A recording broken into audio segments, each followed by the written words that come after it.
Welcome to this episode of the Good Leadership Podcast. I'm your host, Charles Good. My guest for this episode is Stacey Hanke, an influential communication expert who brings over 2 decades of experience helping Fortune 500 executives master impactful communication and elevate their influence Monday to Monday. Her latest bestseller is titled Influence Elevated, Maximizing Your Connections Monday to Monday. In this episode, we explore the pillars of executive presence, how your physical behavior can shape perceptions, the power of connection in building trust, and why influence is the ultimate ROI for leaders. Stacey shares some practical tips to elevate your presence in meetings, whether in person or virtual, and explains how storytelling can transform your leadership impact. This episode will equip you with some actionable insights to elevate your influence and create lasting impact. So let's dive in.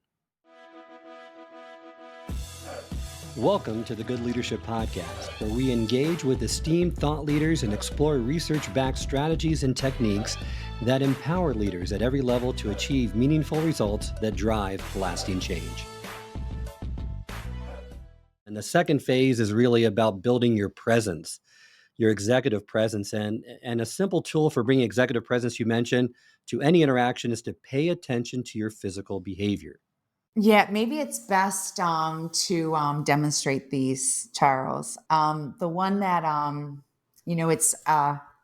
it's the fidgeting, or it's hard to get to the point, and then I just don't feel comfortable looking at the camera, or I turn the camera off completely, right? And I say to everyone that I coach, there's no way you can have executive presence if you're not present.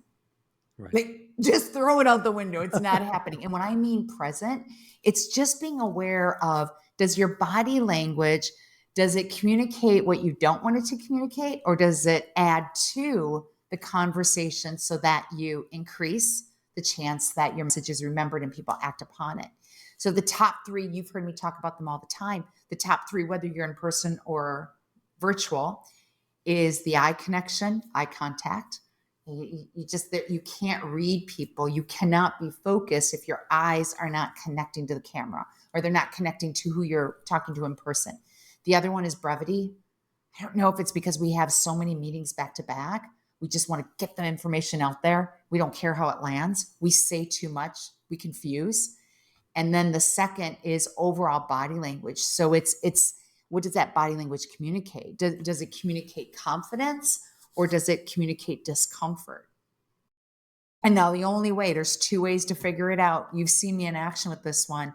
The recording yourself on your phone is always the best way, because that's your feedback.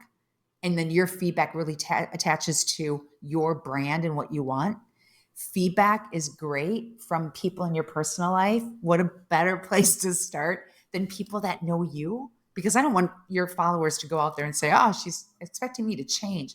No, I'm not asking you to change. I'm asking you to be aware, make adjustments, but this is about elevating. So taking where you're already at and elevating it, not changing you as a person.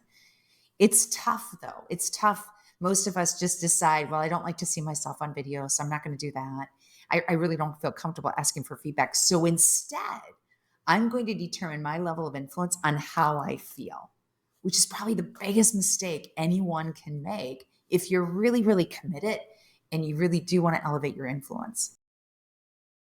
Absolutely. Couldn't agree with you more on that. And you state too that your presence in the office, both the way you present yourself and in your physical on-site presence, matters as well. Because whether you're in virtual meetings or live in-person meetings, you're always having to be mindful of certain things that exude the right type of presence to build your influence, or otherwise it may hurt your influence. And I think many people these days with meetings, they become more lax. They're not where they should be, especially with the virtual meetings. So perhaps you could give some great insights in the book, such as start on time, have a clear agenda. The setting should be professional and tidy. The tone should always be kind, bring good energy. Perhaps you can unpack some of those or some additional tips for us to really bring the right presence to those meetings, especially when they're virtual or hybrid. Especially virtual. I mean, I could go on, and there's some stories in the book, Charles.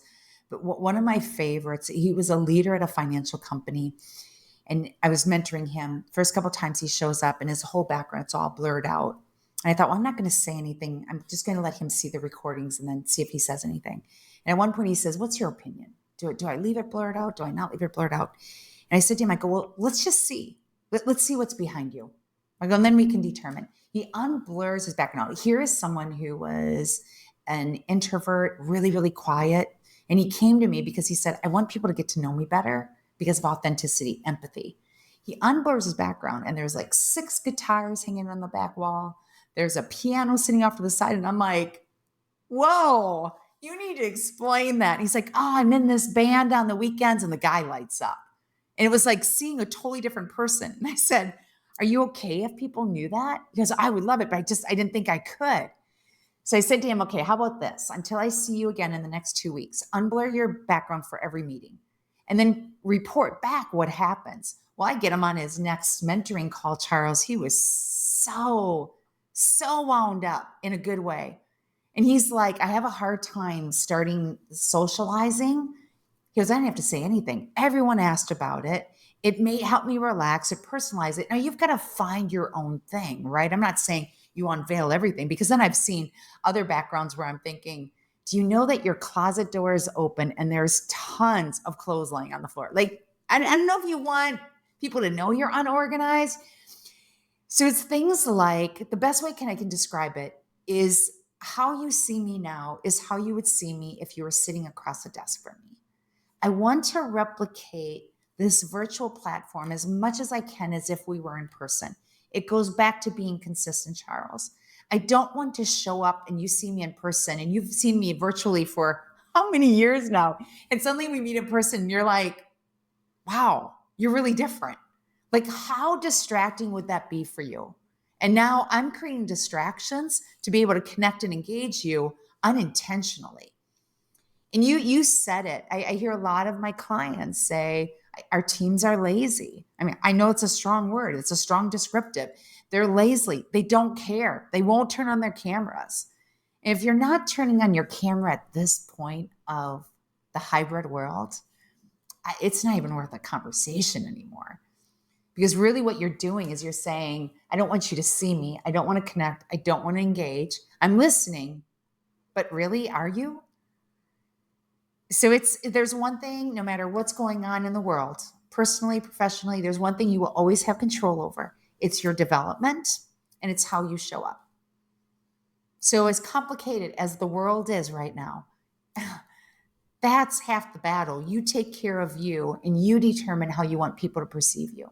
But once you start messing with the inconsistency of that, people will start guessing who's going to show up. And now they start guessing the level of trust they want to have with you. Avoid it. Don't go there.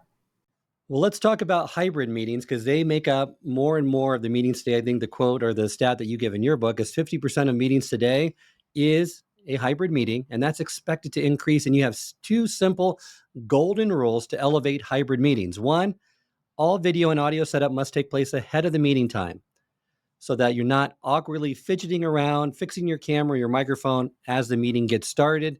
And 2, which I think is even more critical, is keep your hybrid attendees as your primary thought. This doesn't mean that you're devaluing your in-person audience. It simply is stating that your in-person attendees, they're going to already command the lion's share of your attention.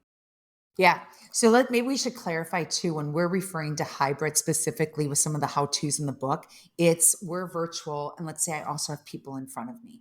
We have a lot of our clients that say their board is located all across the US. They'll have in-person and virtual attendees. And my team does that a lot for some of the training that we do. They're duo. Well, think about the complication there. The virtual audience will miss out on 3 conversations. They'll miss out on the conversation everyone had walking to the boardroom.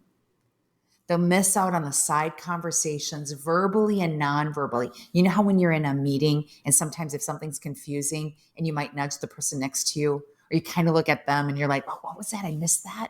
The virtual audience misses all that. The most important conversation the virtual audience will miss is when they leave, they click off of Zoom, and you're all still there. If you ever notice in corporate world, sometimes the final decisions are made when we thought the meeting was over. My internal team does it all the time. We're like, oh, wait, I just had an idea. Now the whole virtual audience is gone. As a leader of those hybrid meetings, to the best of your ability, get a moderator. You and Carla, yeah, I mean, you make my IMS workshop so easy. I don't always have a moderator, and you just take care of the logistics and questions. Carla's always asking and sharing the questions that are popping up in chat, because as the facilitator, your job is to communicate with empathy, warmth, adapt your message on the fly, connect, engage. That's a lot. The last thing I'd recommend you take care of is the questions that are coming in, or did everyone get a chance to talk? Or are there side conversations going on? Technology now doesn't work. The virtual audience, they can't hear you anymore.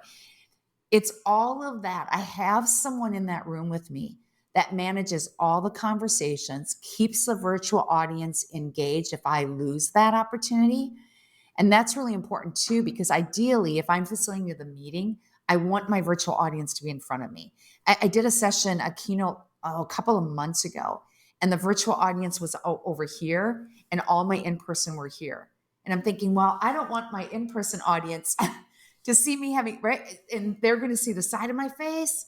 So we really had to do a lot of moderating to make sure that virtual audience feels like they're part of it. It goes back to, you remember back in the day, this will make me old. Well, I guess not really, but like prior to all the virtual world, you're in a conference room and then you had the conference call, the phone, and you would totally forget about the people on the conference line. Right. Or you would talk to the phone as if no one else was in the room.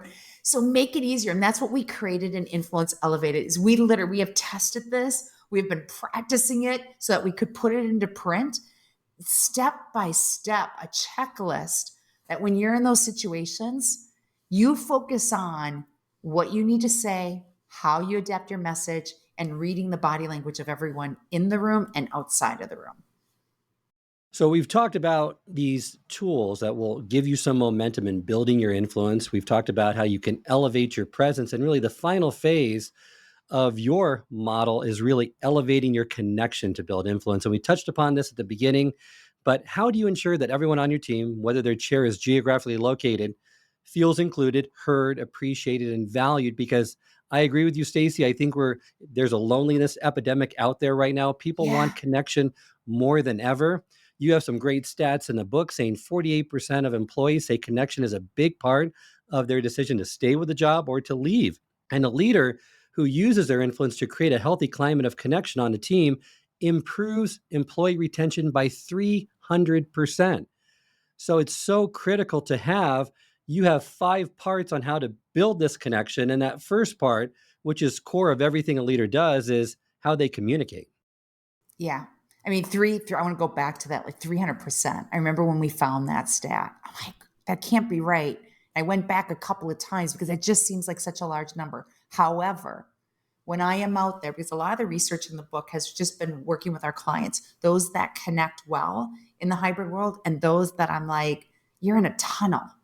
You've got to remember there are other people out there. So when you're in these hybrid meetings, you have some people that are virtual. It's the constant interaction. Put your interaction on like high gear. Put a magnifying glass on it and just interact. You've got to make sure that they are part of the room. Outside of that, I can only share with you what I do. And I'm not saying I'm perfect. I struggle with it as well. But I can tell you that my team and I, we've always been in a hybrid world. We've never worked in the same office. So it is, anytime we meet, cameras are on. They know, don't even show up if your camera can't be on. I mean, I'm that strict about it. Unless they're in a car. So I want to throw that in there because I don't want anyone coming back and saying, well, what if I'm driving? I get it. Be safe about it. The second is making that a commitment where what day of the week in a month are you going to meet with them one-on-one? I know that takes extra time, but my calls with my team, it's just 30 minutes. That's it. And I find that time of day that is going to work for me where I can give 100% focus and they can as well.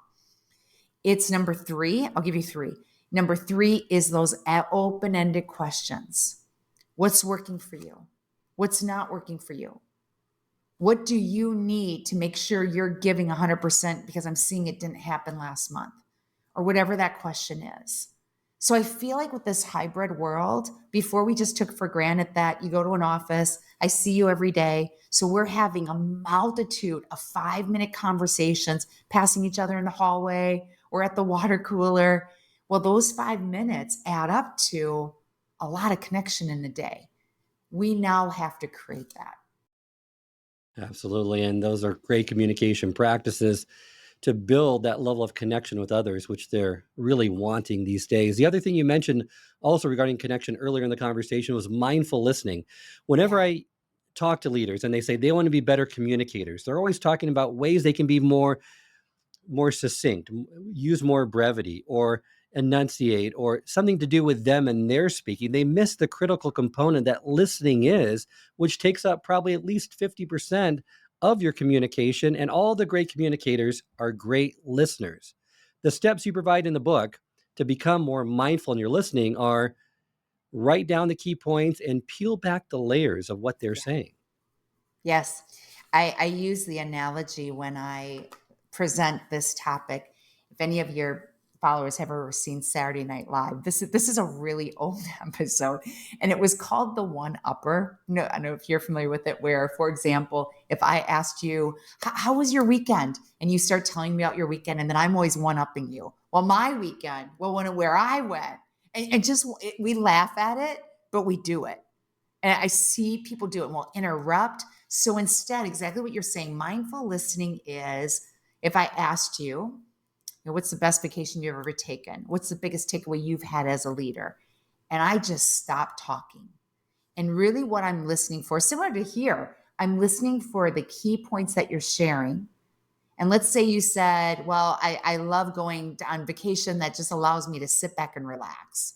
My next question for you, what specifically falls into that category? What do you do? I'm just digging to find deeper into what's important to you.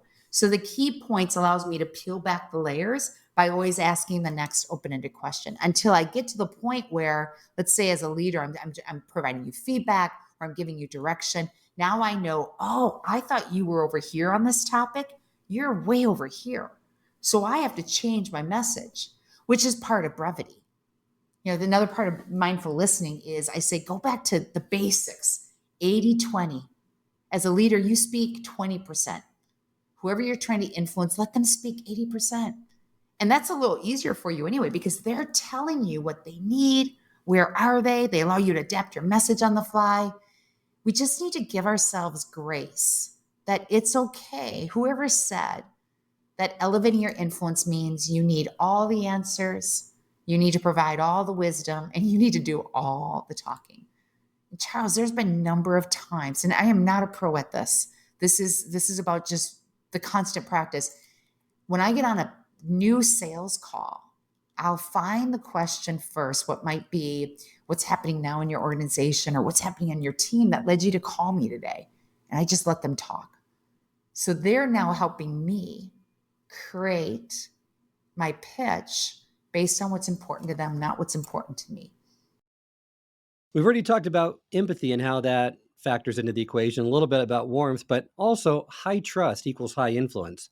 And the four building blocks you say of trust are eye connection, which we've spoken about, consistency, which we mentioned throughout the conversation, but also authenticity and vulnerability. And I think that's not very common for leaders. They don't want to appear vulnerable.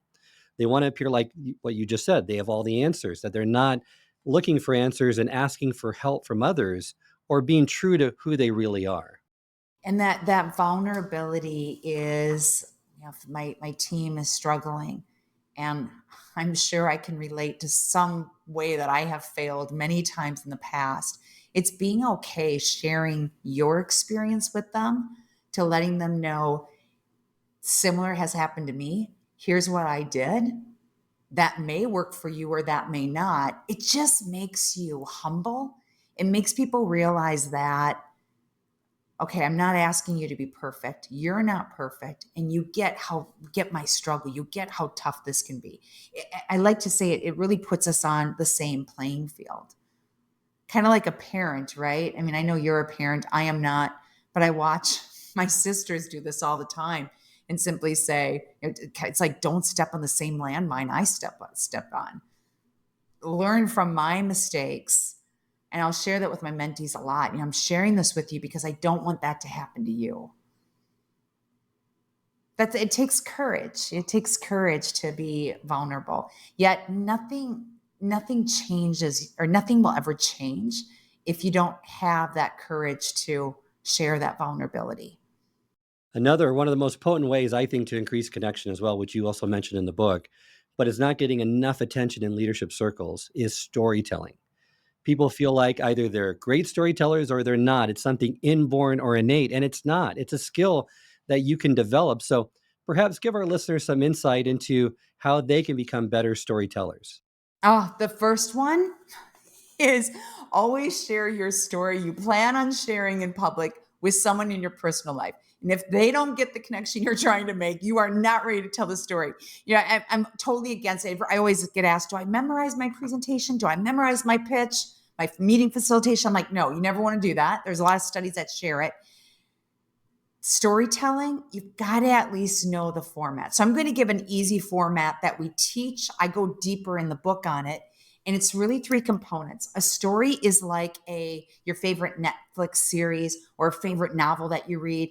It always has a current state. It sets the stage for the story. The key is the defining moment. It's the moment of your story where it gets your listeners on the edge of their seat and they're wondering, where's that going? The big one is the outcome. How do you tie the story to the point you're making with the topic that you're delivering? There's some more details in the book on how to do that, but the key is there is a format to it. Never have your stories longer than 30 to 45 seconds, unless you're on a stage and it's more of a presentation. You've got a little bit more room to extend it. But the challenge with the story is it truly is an art. Keep it brief. They do not need to know and then, and then, and then, and then. That's why these are things that you need to practice. And the more you practice a story, you can be in the middle of a meeting and think about, oh, wait, that story just happened to me this weekend with my family. It'd be good if I apply it here. I wouldn't do that. I would practice it first and then make sure that the connection is there. Because the two big mistakes we make, stories are too long. There's no connection of the story to what you're trying to share. And even, Charles, with all those errors that we could run into jeopardizing our story, in the book, there's power behind story because you tap into your listeners' emotions. You tap into their point of view. And if you can do that, that's what will lead to more influence. They're critical. I mean, there's so much research around the memorability of a story. Someone that I have followed over the years, her Nancy, now I'm forgetting her last name. Nancy Verate, I think is her name.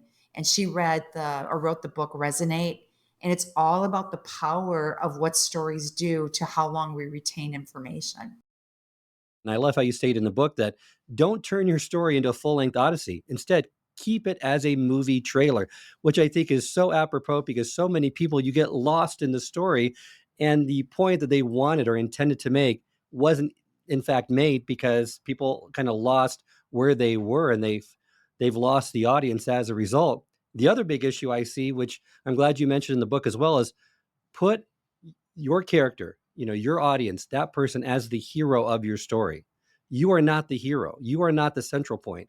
You may be the guide, the mentor, helping them along, but don't make yourself as that central figure, the protagonist or the hero of the story. Yeah, I think stories are another great way to share your vulnerability. Right? You could tell a story that shares about your error, your mistake in whatever you're recommending for someone to do, or as you're coaching or mentoring one of your team members. The storytelling, they call it an art for a reason.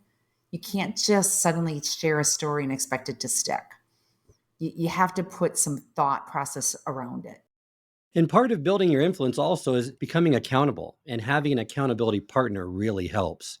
And you give some great advice about who that person should be.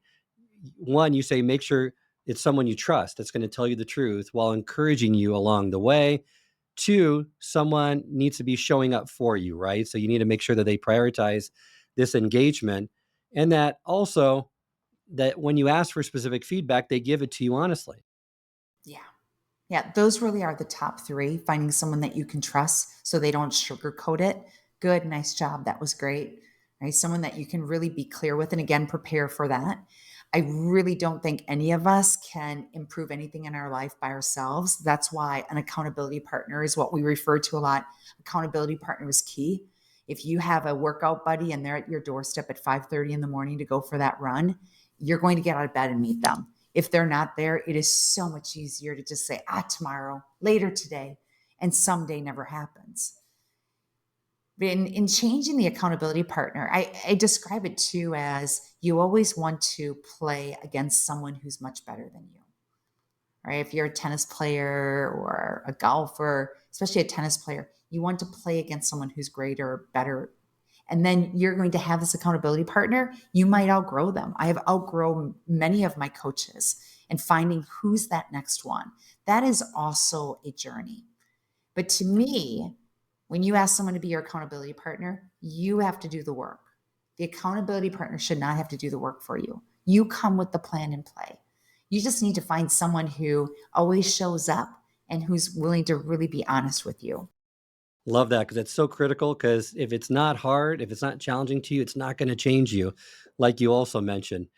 Final question, because I get this asked a lot for all these soft skills is, and you put it in the book, so I think it's maybe hopefully it's fair game to ask, is what is the ROI of influence?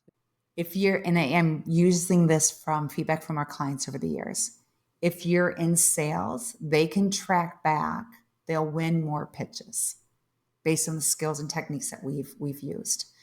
If many times I am asked to mentor someone who's ready to be promoted to the CFO, the COO, whatever the leadership role is, and they'll get promoted because it's through the interview process that I will walk them through.